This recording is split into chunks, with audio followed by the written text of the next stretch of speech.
you real tight. The best part of the day is the night.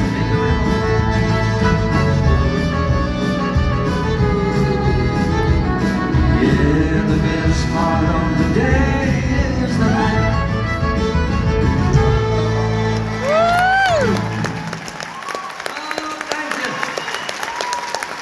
The best part of the day is the night. We're going to do a song. Now, how are you doing upstairs? Everybody all right? Now, just in case you would happen to be up there for the very first time, we want you to know that the cream always rises to the top. So don't worry, we know you're there.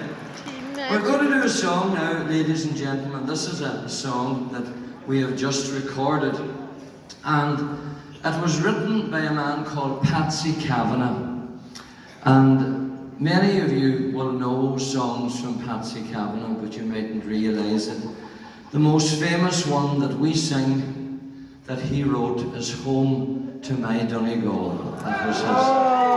But he has written a lot of great songs, and I have been friendly with Patsy for many years, and sadly, his wife Margaret passed away just last August, and I had known both of them for many years, as I said, and I got to visit with Margaret just about a week